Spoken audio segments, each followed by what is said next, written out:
So, hello, everyone. Welcome. Such a big group. It's so wonderful to see everyone's beautiful faces for our September Coach Consultation Hour. So we were just chatting about life transitions and approaching that with curiosity and open-mindedness. But yeah, this is kind of a nice theme for today's meeting. Curiosity, open-mindedness. What would we all like to discuss today? What's going on in your lives? What's going on in your coaching? Um, let's be organic, see what ideas come up, and go from there. So, does anyone have anything that they'd like to start off with? I Well, just think continuing with what it's, we were just oh, saying, I'm on another end because my son-in-law just retired. And so even though my children have been grown, I've been on my own for a long time, blah, blah, blah. It's made me aware how I was sort of still tied into what was predictable in their life because now nothing is predictable in their life. And Yeah, so it just makes me aware of how that impacts me, even though, they live in St. Louis, they're here periodically, blah, blah, blah, but still you're always a parent. And so, yeah, another whole transition. So count on transitions happening forever, I guess is the message. yeah, that's an important observation too, Susan. It's not, there are so many transitions in life, and yeah, that's a big one too. Mm-hmm. Because And they have just been, my brother and I are now calling them the flying Thurmans.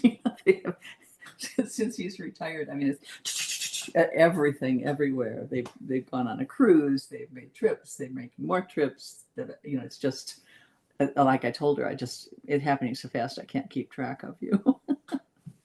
so So, we need to practice this now so that, well, just know we it's learn some coming. things. Yeah, yeah. Good. Sabrina, what were you going to say? I, I was thinking, of course, I'm always thinking of things with a coaching hat on. And I think when we think about transitions, I think that thinking about things through the appreciative inquiry lens, Mm-hmm. like the discover phase, and where, you kind of go back to, well, what's important to you now? And what are your values now that all these changes are happening?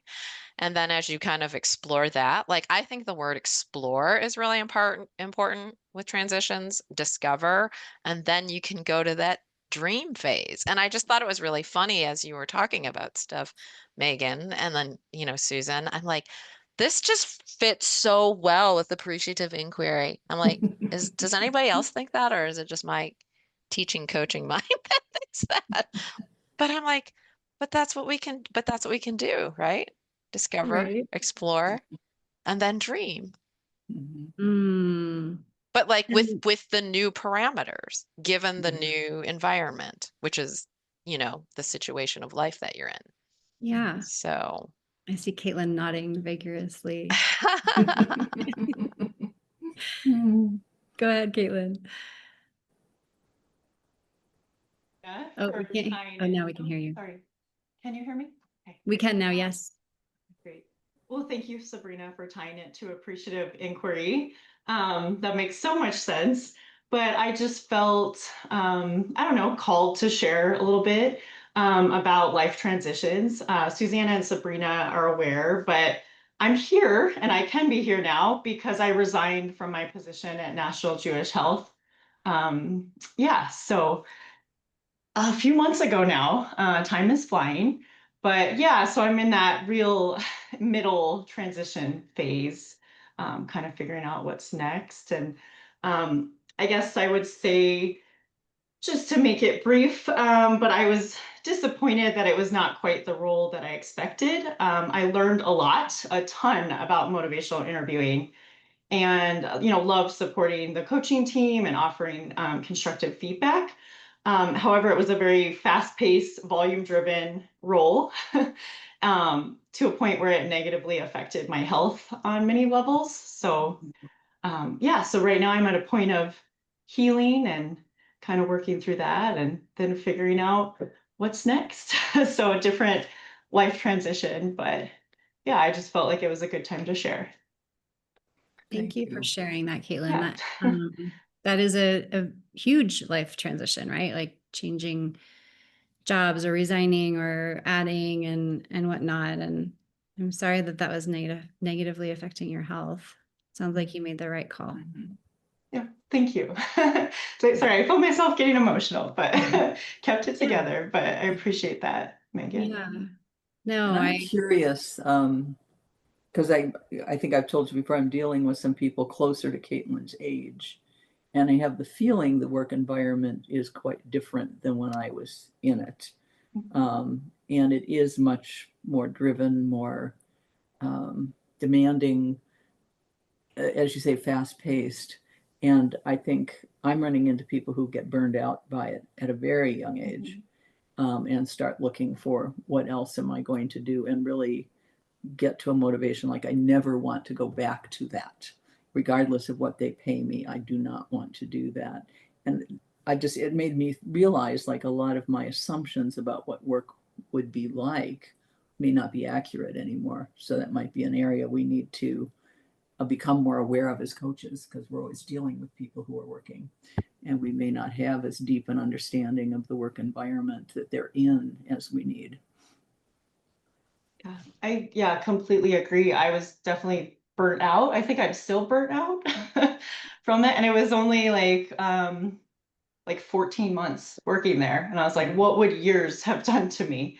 And I think the conversation we had last time about like the like kind of coaching adolescents and young professionals and yeah, I feel like things have really changed a lot. And I think, I'm a millennial, and then I know there's like different things going on with the younger generations, but there might be the view that we change jobs more, more quickly than some of the older generations. But I think I don't know, how do I say this? Expectations are really high, I think.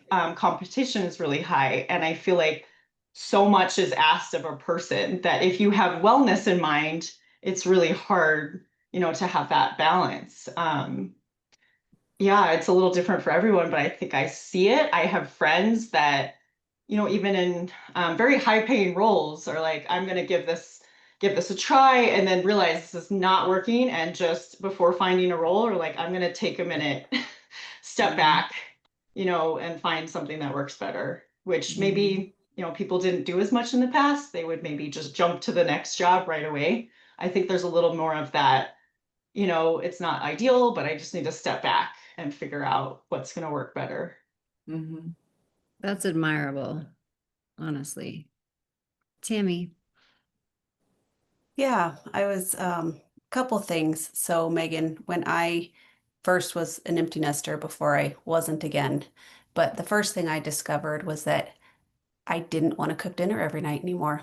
And I didn't for years. And my husband was on board with it. It was great.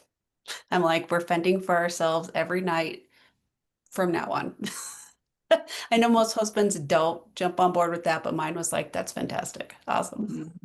It's interesting that you say that, because that's kind of, as I've taken on a new role and we're both embarking on a nutrition journey, I'm like, I can't do it all. So you need to at least cook part, you know what I mean? And so, I don't know whether he's fully on board, but he's doing it. And that's all that matters at the end of the day. that is what I want, though. That's a question I can answer.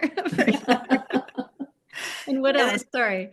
Oh, no, just to kind of touch on what Caitlin was saying, I think that like your experience is so common. That's what I'm finding where I'm at, and I'm just, yeah, like beyond burnout. In any given week, I think I will message with, it's about 1900, like 1900 messages. And you know, with that, the quality of coaching and connection, it just isn't there. It can't be with that workload. And I feel like I've become a worse coach. Like I've lost a lot Mm-hmm. just because of this type of approach. It doesn't work and it's not meaningful and it's stressful. And so I feel that I've been trying to find something else as well. And that's really hard too. It's just Mm-hmm. what's out there feels like more of the same. And I miss that like real connection with people. So, Oh, that's a lot, Tammy. 1,900 texts a week. I Mm-hmm. don't even know, like, do you just have automated responses that you copy and paste? No. some occasionally, but it is just a lot of responding to people and then, you message them and then you wait maybe till the next day and then you give a response. And so it's really hard to feel like you're ever really getting anywhere. Um, but also, I don't think a lot of the coaching approaches, they don't come across the same through messaging. Mm-hmm. The type of responses we would give, people are like, what? Like, I don't even know what you're talking about because you need to have that conversation. I think a lot of times. So, and we do video visits, but most people aren't really interested in this context. People aren't necessarily wanting to do that. So, Mm-hmm. yeah, it's just a lot of the same thing over and over again, like 300 times a day. Yeah. It's pretty special what we have here, Mm-hmm. guys, that we get to actually connect and respond. And yeah, that's And I thank you. talked to my son-in-law about like one of the young women that I've been dealing with, who's also a personal friend, um, was going to go out looking. And so I was asking him like what to look for the best environment. And he was totally aware that a fair percentage of the corporate world, the worst phraseology I ever heard was it's in the financial field. Like, hire the masses, run them through classes, fire their asses. And so it's a very conscious and knowing, go collect them up, see what you can get out of them, uh, get rid of any of them who don't want to play. And so that's a very different environment than a work situation that says, here's a valued employee and we're going to invest in them and help them become the best they can be so that they're on our team for a long time and they're giving to us. So there is that in the corporate world right now that's just kind of like, we've got endless resources and there's nothing human about it. Let's just use them, move them on, keep whoever looks good to us. So yeah, it's very different than what I went into the work world with. It is an important discussion, right? In terms of us as coaches being aware of this, right? And even if we're dealing with the corporate executives, let alone the employees, like how do we play into getting an understanding of why this is a bad thing to do? I think there's opportunity on both ends to kind of, let's slow this down, let's take a look. It's a really good point. I find it very discouraging, particularly coaching companies, just roles that are for coaches when well-being is not even a value that is held. It's just sad. I think Caitlin and Tammy, your experiences are not unusual. Um, which is sad. It's sad that that is so widespread and that so many coaches feel burned out. And it makes me sad that we don't have enough work. I wish we had the clients to give to, like, we would love to have everybody, each one of you being able to make a living full time working through CC 360, and we just don't have the clients for that. So yeah, it's sad to hear that. It's this crazy balance, right? Because the money talks and the money says you have to answer 1,900 texts a week, right? Because that's what people are willing to pay for. And yet the quality of what we offer at CC360 is just night and day. Ugh, it's hard. It's a hard, like, in between place. It all comes down to values Mhm. for Mhm. organizations and living according, well, what are their values really? And how do they, I don't know, live according to those values? I don't know. And I think we need actual coaches who are in the positions of authority to be making those decisions, Mhm. like to have coaches like us who are in a role who can be fighting in the organization as much as possible for well-being and for impact, for it to make a difference. But again, that's tricky because it's, as Megan said, it's how the reimbursement is coming, how the payment's coming in. But a lot of times I have found at coaching companies, the person in charge of the coaching is oftentimes not a coach, which I think is super tricky because they kind of say they support it, but they don't quite even really get coaching, I think. So that's something else I've seen. Yeah. You guys did some practice sessions on some leaders, didn't you? At one point, you offered, like, to those people who, would be making the decisions, that someone might coach them so they have an idea of what it's like. Yeah, that's something we always put out to any company considering like bringing us in. We definitely do that for their leadership to see kind of what it is and to understand the value. Yeah, that's really Yeah, smart. for sure. There is a disconnect though, because a lot of times the people at those levels, they have different resources available to them. They have different types of work hours. And so I found it sometimes very frustrating because if you meet with some people at a very high level, they're not at that same pace. And if they are, they have the resources to be coached by like executive people. Like they just have access to different resources. And so they might not value the coaching as much as like their entire organization, who doesn't have access to the same type of resources as those at that level. Good point. We've seen that, especially with Dollar General. Yeah, right. So this is a side question, but I'm curious. I would assume all of you got the note from the MBHWC where they were outlining Medicaid. putting your voice out there for for was it Medicare? Um, Medicare. Medicare to kind of say why it matters for coaching to be covered. I haven't yet gone into do that, but I was curious if anybody has done that yet to respond. That does feel like a kind of a concrete way. And I mean, things need to change in the industry, right? To shift in terms of, and I'm not sure, there's a lot to the idea of reimbursement, but that is one step forward in a certain direction. But has anybody read through it and come up with your answers yet? I looked at the email Yeah, I did too. I and I put it said, on my okay, to-do list to do by right. tomorrow at midnight. I'm like, Is They that did what, acknowledge the quick turnaround.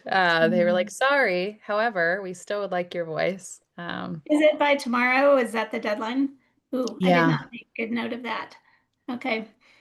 Well, it is, I appreciated the fact that they laid it out pretty clearly, like put it in your own words, but they gave talking points, and it did look um, like it would not be that hard to do. But thank you for the heads up on the deadline because that was not on my it's agenda to do tomorrow, 10 quickly. o'clock Mountain Time, everybody. midnight Wow. Eastern time, 10 o'clock Okay. Mountain time. Okay. I do think that stuff matters. So I will bump that up on my to-do list. I'm glad you brought that up because Yeah. we can all give some feedback. That would make a difference, right? Yeah, it does. I think it really does. Yeah. Can you give me a quick couple bullet points on how I can convince, how I can help add to the conversation there? Like, what should I say? In how we respond to their request. Yeah. I would say read their email because they actually bullet point it for us. Okay. So yeah, I scanned it. I do not have the knowledge to tell you, Brian. Okay. I'm not trying to skirt your question. But that's what I'm going to do is I'll go back to the email and they actually did a nice job of outlining it. They just want us to not copy and paste. They want us to put it in our own words. So it's all there. Ah, Suzanne, I do think you bring up a good point too around like how we can creatively make adjustments in the field. Like, I mean, one of that is low-hanging fruit, like taking the NBHWC's email. The other one, which I wouldn't necessarily say low-hanging fruit, but research in the health coaching field, and actually advocating for like health coaches to be on the team that creates the programmatic intervention, to actually look at health coaching. Um, One thing that also feels top of mind when we're talking about corporate clients is I still have a contract where I coach people for like incentive-based coaching. And I do use that as an opportunity to do a little bit of education around like what it is to like what it's like to work with a coach because they'll come in and I'm sure you all have experienced this a little bit. They'll be a little defensive. They'll say, "Don't tell me to quit smoking," or, I know I need to lose weight, or I know my doctor already told me I had high blood pressure, and that's what you're going to tell me. And I use that as an opportunity to like challenge accepted to educate them on like the partnership of us working together so that then in my eyes it means that we're advancing the field in a way because we're showcasing how optimally a coach should work with a client or work with a participant or work with a patient. And I do think that that matters because then when it comes to like the new cycle of the incentive year, they're asking for more sessions or they're asking for things to be longer or you're seeing kind of the impact that way. So I'd say that we can use our creative coaching brain to try and figure out how we can web in some increased quality while also setting some boundaries.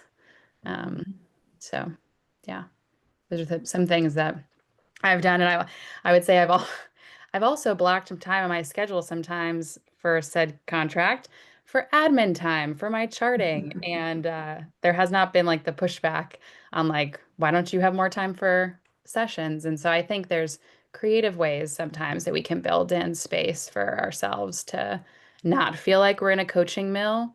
And I will also add that I have always thought Catalyst did an amazing job of us being able to self-schedule, like put things on our schedule to our own capacity.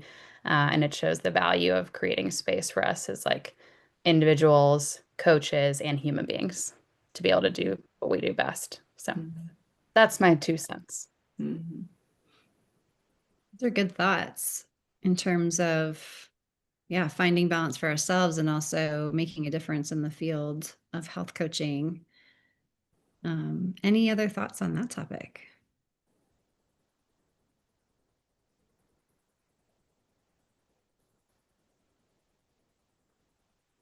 Or any other topic? What's on your mind? I don't know if everybody else is noticing this or not, but I believe it's the concern contract, and particularly the ones from California for some reason, will make an appointment and not show up. And the one I called yesterday, I mean, I just felt terrible even hearing her message. She sounds extremely depressed, and she's a young, early 20s kind of person, but just her whole message was like, and I did the whole thing of calling her 2 or 3 times, emailing her. I've not yet heard back from her. And I've just noticed a little more of that in this particular contract than I've noticed before. I don't know if other people are running into that kind of experience.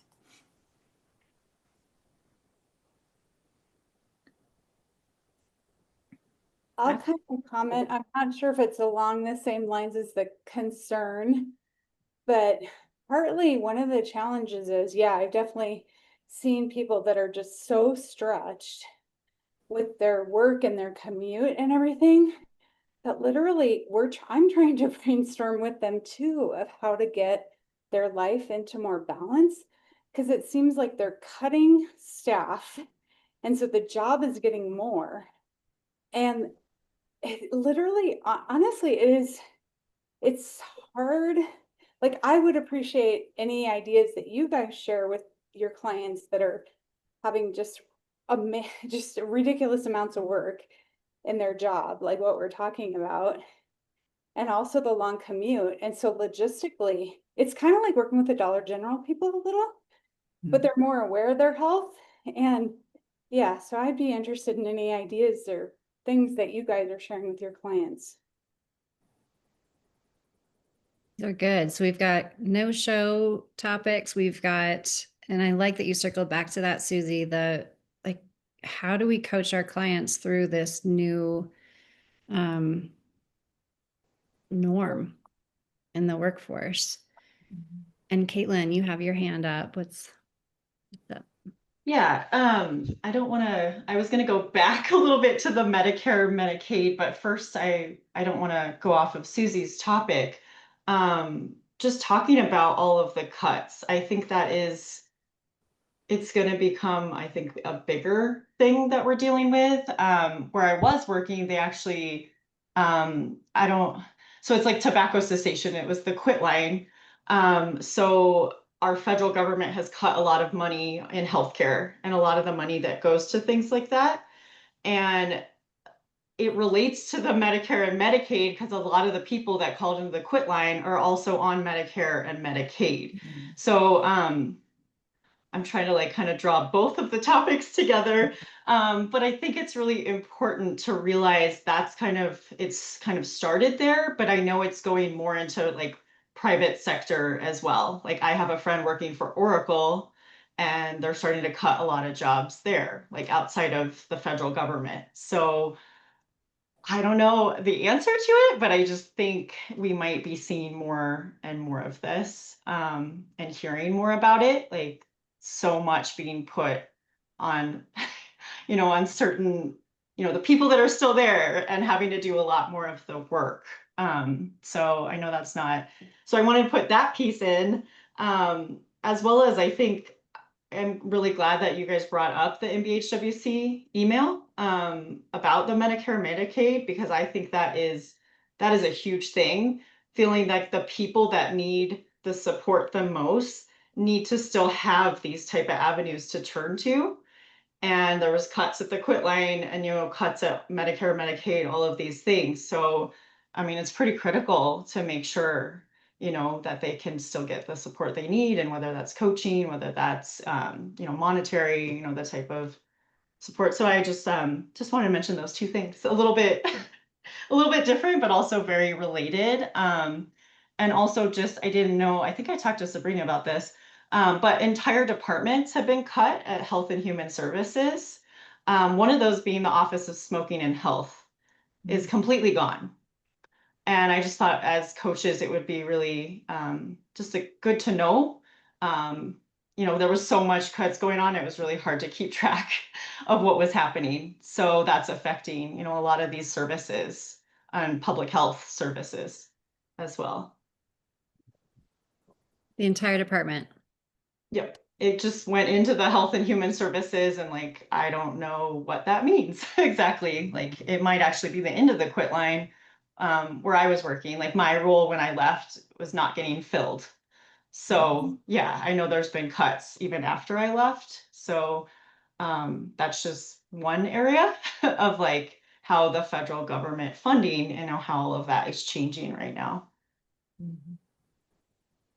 Yeah, we're seeing that with our clients too, right? And the impacts of funding cuts, federal funding cuts, in hospitals and whatnot. So it's definitely something a great topic to bring up. So yeah, if anyone has responses to any of those things, because they are all related and yet unique in their own right. So Yeah. Well, I think also ConocoPhillips, gas company, they're cutting. I mean, I think we're all in on that too. So I think there's cuts everywhere. So I think, it's everywhere. yeah, so how do we coach? How do we coach as people are feeling this pressure, as they're expected to do more for less, as they're worried about their jobs, as they're worried about the people around them and their, health funding, like that type of thing. How do we Right. coach this? So What are some ideas? I have, I've coached this forever, it seems like, but it's control what you can control, right? I mean, it's a matter of getting yourself into a position where you're in control and nobody's making the decision for you. If you know you're going to be cut, what are the steps that you can do to move yourself forward, right? Don't just, you're going to be set here, you're going to get fired. Well, what do you have control over here? You have control over your resume, you have control over networking, you have control over LinkedIn, you have control over Indeed, you can control so much stuff. And I think that's what, I don't know, that was the approach I kind of took. And I was just talking with my ConocoPhillips guy, and I know we're no longer coaching those guys. But that was what we had on our last call because he knew and he was in HR.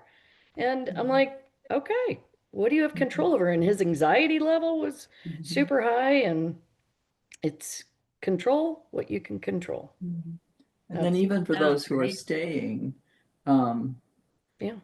I think you have to get away again a lot from a lot of the shoulds. Like if you're creating your own anxieties, you've got enough real anxieties coming at you, come to understand where you need to be building confidence rather than self-questioning. And there's one in particular I'm dealing with. Those she's young, she's new, she's recently graduated. She's a creative, but she's got a job, a real job, in addition to the creative sideline. And just that's been a lot of our conversation. It's been interesting because she said, I've never heard that before. That's interesting to me. I've never heard that before. And so she does journal, how to set aside those times where you take care of yourself intentionally, because you don't have control necessarily over what's going to be demanded of you, and how do you keep track of what really feeds you and makes you feel good. In her case, achievement, accomplishments. So she's very frustrated because she's still a trainee, and so where do I get that achievement, accomplishment? But define those things about yourself and define those places where you can take care of yourself outside of what's being demanded of you, so that you're at least building those habits too. Because also she can be very, I should be, I should be, I should be. And let's look at the should be's. That's really neat because you're taking Cindy's point of, tangible steps, right? And what can you control? And then you're turning it into also a values approach, right? And what can I control according to my values? It's really neat. Okay, Sabrina and Susanna, you guys are both hands up. So Sabrina, go ahead. You were first. Yeah, I had two things that came to mind as things that we could do as coaches. One is I want everybody to remember that you all did such a great job with Dollar General clients. And so kind of just think back to some of those conversations. I think a lot of what Cindy said, is appropriate, but just think back, like what did you lean on as a coach back in those days to help those people? Because it was similar circumstances, like, hi, I'm the store manager and I'm the only one that works here, right? Like that was terrible. But we helped them. And then I also wanted to share something that I heard, and I can't remember, I was listening to a podcast, but they were saying in times where so many people feel hopeless, um, you could inquire or you could see if people are curious about is there anything that they could do like on a more broader level Like, because sometimes it takes it away from feeling so much like this is all me, and like, is there anything that they could do to help the bigger picture? Often inspires others. And I coached somebody today who was feeling pretty down about many things. And I ended up asking, well, gosh, when you come into work and it's hard and you are in those circumstances, like what would inspire you more to come to work? And so she went on this whole thing of where she was like, "Oh yeah, I am really trying to have our work do these like team-based events, like community events. Like, so we're gonna do like a bonfire night." And she's like, that could be September. And then in October, it could be movie night. But anyway, her idea was what would inspire her at work was to create a positive community. Mhm. Okay. And so, well, I was like, high five, because right now there's a lot of non-positive things going on. But it might be just something like that. Like, what would inspire you more? And kind of like what Cindy said, like, that's within your reach. Like, what could Mhm. you do? Mhm. So that was, I don't know. I left that call being like so happy and hopeful because of her response to the question. Yeah. You're taking all three, like what Susan said, what Cindy said, and molding it into this beautiful package, really. Yeah. Good job exploring possibilities, Sabrina. So good. Susanna. Well, I will add to those things. And one thing that came to mind was Susie's question about kind of her client who there's just more workload and so much going on, and then commutes and all of that, which is so real. When, gosh, when like so much of your day is literally taken up with, work hours and commute and that type of thing. I do think if the client's willing to brainstorm about the commute, for example, just first off, are there any other options to the commute? I think we're so used to, well, you hop in your car and drive, which maybe is the only way to do it. Maybe not. Like, maybe there's some other ways with carpooling or using, buses or trains or, different options, maybe could change things up. But then the reframing the commute, when I've talked to people about like it is what it is, it's there. Back to Cindy's, what do we have control over? Like you're there regardless of whether you're um, stressed about it or angry about it or not, you're still making that commute. So, are there any other things you can think of to just like change your mindset or to make anything positive out of that or something? So, it could be all kinds of things with calling a friend or listening to an audiobook or um, joining a class and you listen to the class or doing whatever, doing CEs while you're driving, like so many different things. Listen to music you love. Um, all those things I think are worth having that conversation if they're willing to go there with you, and can just shift their mindset to perhaps land at home in a different state of mind. I think your husband has been paying attention to what you've been saying, Susanna, because a couple of years back when we were the coach partners, he said that to me about gardening, like pulling weeds, Oh, yeah.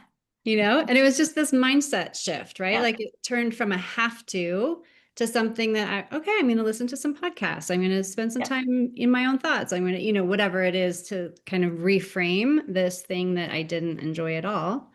And a commute is a good example of that too, that you just kind of have to do it to get to work. So how do you reframe that? Mhm. So, Yeah, I've had a huge shift with our yard because we have a big yard. My mindset has shifted from, oh my gosh, all summer I have all these weeds and all these things, like it's never ending, to kind of like what a gift to care for the land. right? And I do go out early in the morning when it's not too hot, and I often do listen to music or a podcast, and I kind of look at it as a little break, actually. And that shift in my brain has totally changed. Like right now, I was just outside and I was looking, I'm like, oh, look at all those weeds that are there since I was gone last week. And I'm like, well, I guess I'll grab something fun and listen to it. And tomorrow morning, and my dog and I will get out there and get them. So it's the mindset shift really makes a difference, I found. It does. It really does. Brian. May I change subjects? Absolutely. We're popcorning it. Let's do it. I feel like we were able to respond to some of the things that were brought up there. I mean, maybe it's a re-bringing up of an earlier topic, but I'm wondering, with all you guys here, does anyone know of any kind of organized effort in the coaching community to figure out how to drum up demand for coaching? And what I mean is, we can focus on selling coaching or whatever, but ultimately, this comes back to the value question, not values, but value. Where is the value in coaching, and how do we exchange that for money? Because if there's a demand, or in just normal economics, right? So if there's a demand, there's going to be people willing to pay for it, and then the supply will come and all these kinds of things. So I'm wondering if there's anybody like working on this. Like, how do we create demand? And I know the answer is yes, but my question is, who is it, and how may I maybe get involved or talk to them? Because, I just, when I listen to people talking about coaching 16 people a day, back to back to back, 5 days a week, or 1,900 text messages or whatever, clearly that's not sustainable. You're not giving good coaching. We all agree on all that kind of stuff. But if coaching was acknowledged as this valuable thing that in the general population, you could charge $160, $170 an hour. So that's maybe $85 a session for a 30-minute session. Give your coach, 40, figure out the logistics to run your company on, maybe a little bit more than half of the income coming in. The coach can do, whatever. Maybe they get paid per session, maybe they get a salary, maybe they do, 8 sessions a day and they get a half-hour break in between. Who knows how it gets worked out? But to me, the money, like the numbers could make some sense if there was demand for the service. And, charging, whatever, $40, $50 a session, paying, the coaches 15, 20, 30, $25 a session. It's going to be tough for someone to make a living like that. It just depends on your lifestyle expectations, I guess. But anyway, my question really has to do with who is working on this idea of how do we create demand for coaching so that we can create an economic, a little bit of robust economic opportunity for skilled coaches who care about serving people. Tiny little topic. In addition to the MBHWC. I was going to say, fill out that form, Brian, or whatever we're supposed to do for Medicare. Step 1. Right. That would be that's the $1 million question I think everybody's been trying to answer for 10 years. Yeah, it's hard. And I think the MBHWC has been working on that for a while. Okay, so check in with them, see what they've learned so far. Yeah. Yeah, I think, in my opinion, we can't completely rely on the MBHWC, Right. because they are, focused on the exam,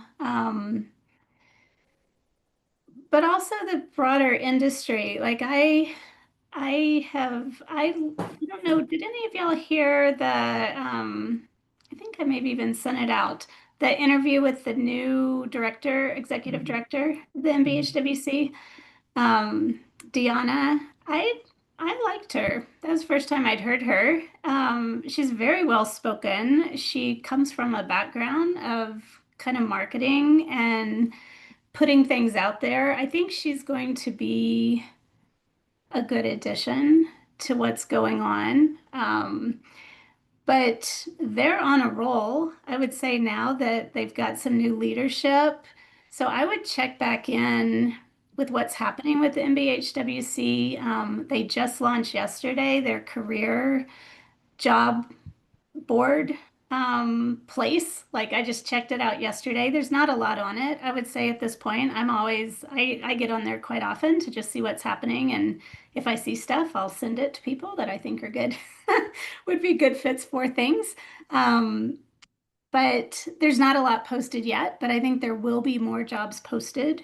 They even now have a system where you can sign up to be getting alerts for particular things from the system. They're starting the new networking groups that they're putting out there. They're wanting more people for focus groups. So I think, Brian, there might be some that, like you would be, for example, amazing on some of the focus groups that they're forming. I just joined, I always forget what it's called.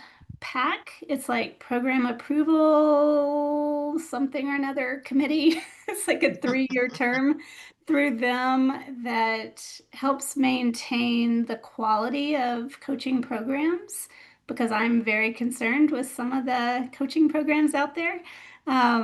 And the quality of training. So that was something I'm stepping into. It's just a volunteer thing for a 3-year term. So I'll give you more about that. It starts in October. So I think there are ways if we sort of just stay connected and take advantage of, like when they offer things, I always try to join if they're doing something and it's like an open Q&A. The survey they're going to send out to all of us in September, all of us coaches, they have last year's survey published on their website, and it talks about things like where are people getting jobs? How much are coaches making? How many are in the private sector? How many are in different places? And that survey is coming out again in September. Actually, it is September. Should be coming out anytime.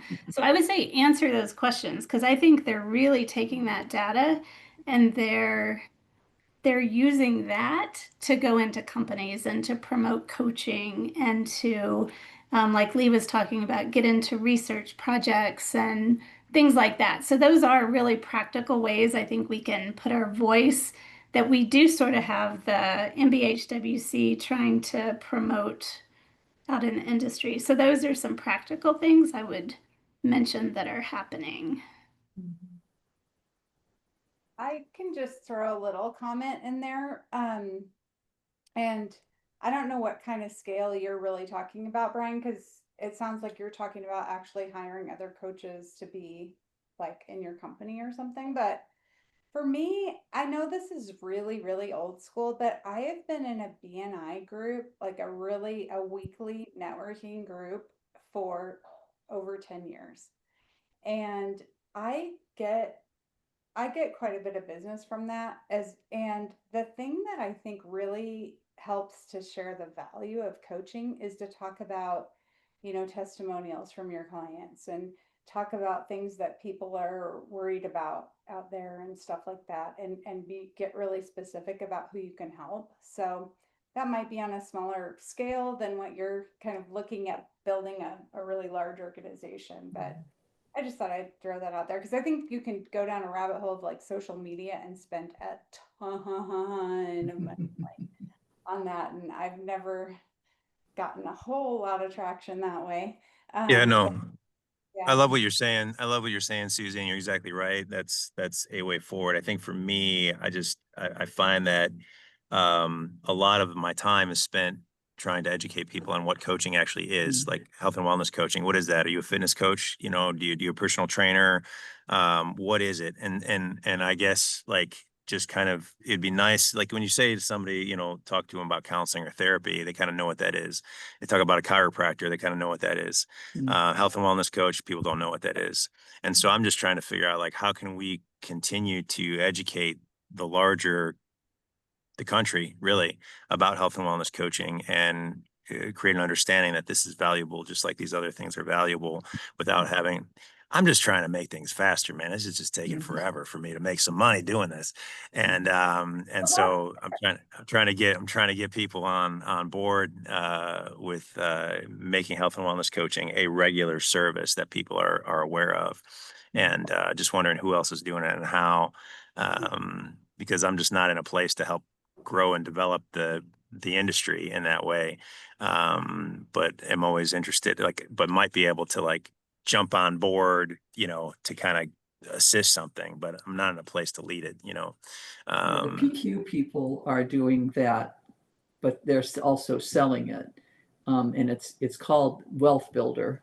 Like they were coming after me for Wealth Builder, and I'm not wanting to create that big a thing, so I haven't pursued it. So I don't know exactly what they're doing, but I just know that that's one that's very focused on how can you really make a good living doing this, and on all sorts of levels from the corporate on down. And so that might be worth at least glancing at, but I don't know the details of its value.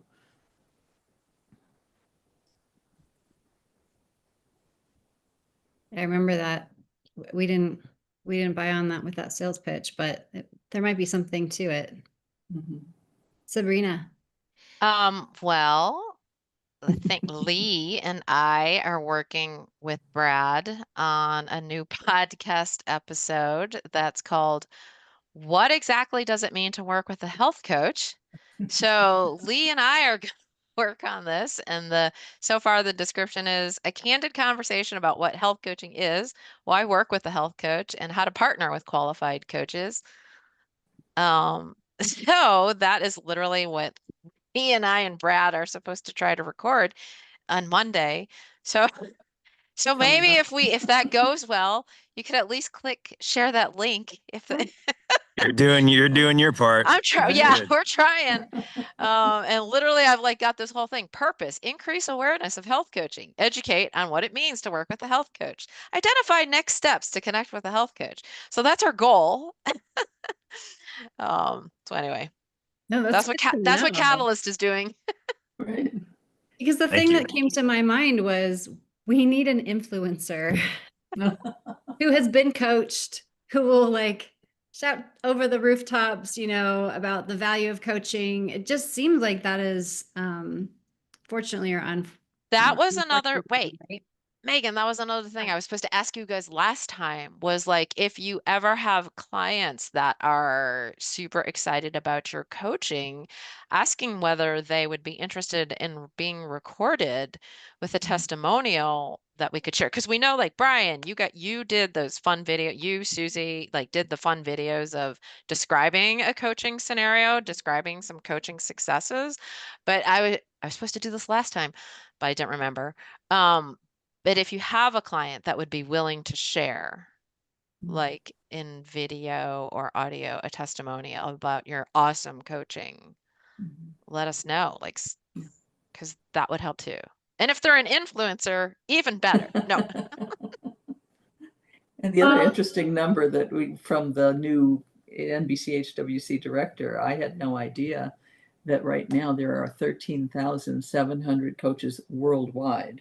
So if you want an idea of how small we are, how new we are as an entity, that's a very small number to have as your total certified through NBCHWC kind of thing for a field. So I think, yeah, you also want to keep track of I'm in something new and growing, which is opportunity, but it's also a lot of work.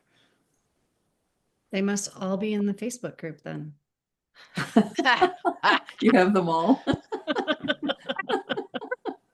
Well, and I will say it does take a long time. I think different parts of the country, health and wellness coaching is more well known than other places. I find people in Colorado tend to know more about it than, for example, where my family is in Arkansas, where they're like, what is that you do? Never heard of it. I've never met a health coach my whole entire life. Right? Because in the So, South, we like to eat fried food. exactly. Exactly.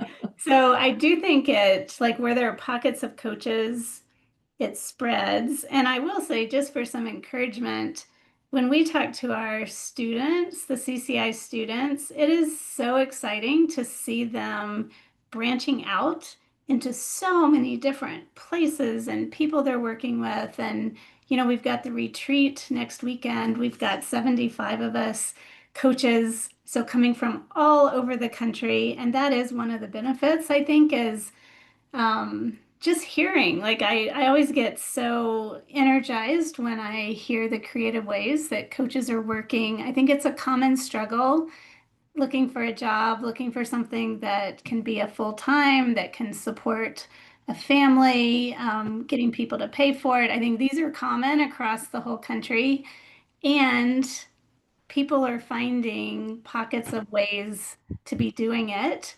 And it's just fun as people come together. So I think as much as we're not where we want to be, a lot is being put out there, individuals and companies, CC360, CCI, we're constantly putting stuff out there. What is coaching? Trying to reach other people. And I know each of you individually do as well. So I think we're moving in the right direction, just as you said, Brian, not quite as fast as we wish we could be going. But I do think we're heading in the right direction. What a beautiful way to sum it up. I love that. We are heading in the right direction. And yes, so exciting about the retreat next weekend. So yay. This was so good, you guys. Great, really great discussion. Thank you for the variety and the vulnerability. So yay. The good battle cry, Susie. Wellness coaches unite.